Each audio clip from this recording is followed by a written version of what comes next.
बहुत प्राचीन समय की बात है। सतयुग का समय था। देवलोक में देवता और दैत्य दोनों शक्तिशाली थे। पर एक बार दुर्वासा ऋषि के श्राप से देवराज इंद्र सहित सभी देवता श्रीहीन हो गए। उनका तेज, बल और ऐश्वर्य क्षीण हो गया।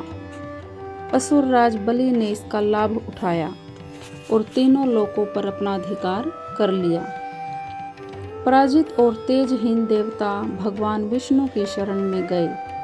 भगवान विष्णु जी ने उनसे कहा कि समय बलवान है, अभी असुरों के पक्ष में है, तो सभी असुरों से संधि कर लो और क्षीर सागर का मंथन करो।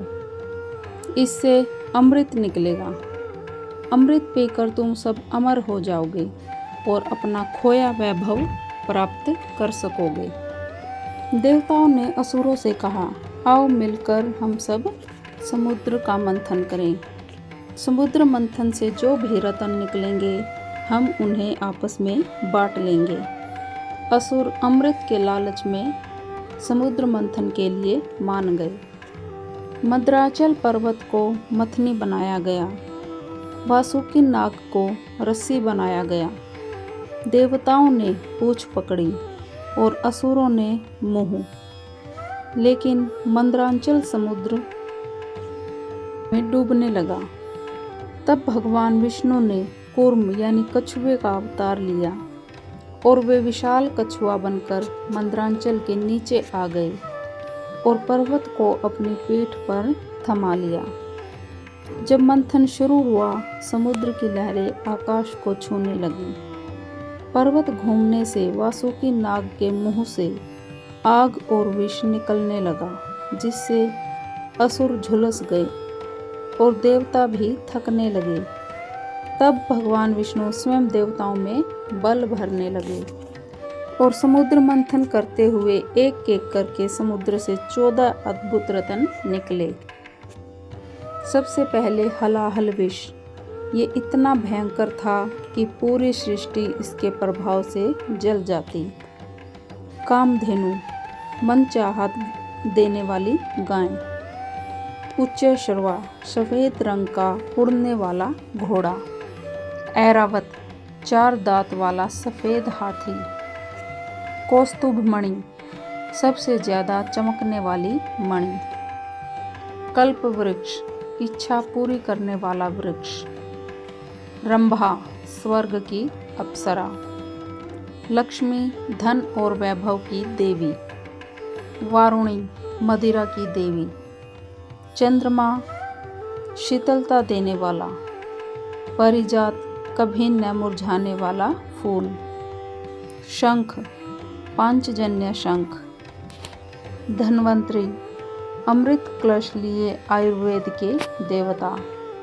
अमृत, अमर करने वाला रस। सबसे पहले हलाहल विष निकला। उसकी ज्वाला से तीनों लोक जलने लगे। देवता और असुर भागने लगे। कोई उसे संभालने को तैयार नहीं हुआ। तब सभी ने भगवान शिव को पुकारा। शिव ने संसार की रक्षा के लिए वह विष अपनी हथेली पर रख लिया और पी लिया। माता पार्वती ने तुरंत उनका गला पकड़ लिया ताकि विष पेट में न जाए। विष गले में ही रुक गया और उनका कंठ नीला पड़ गया। तभी से भगवान शिव को नीलकंठ कहा जाने लगा। समुद्र से जब माता लक्ष्मी प्रकट हुई, सभी देव और दैत्य उन्हें पाना चाहते थे। लक्ष्मी जी ने चारों ओर देखा। उन्होंने कहा कि भगवान विष्णु शांत भाव से बैठे हैं, न लोभ न छीना झपटी। लक्ष्मी जी ने उनके गले में वरमाला डाल दी।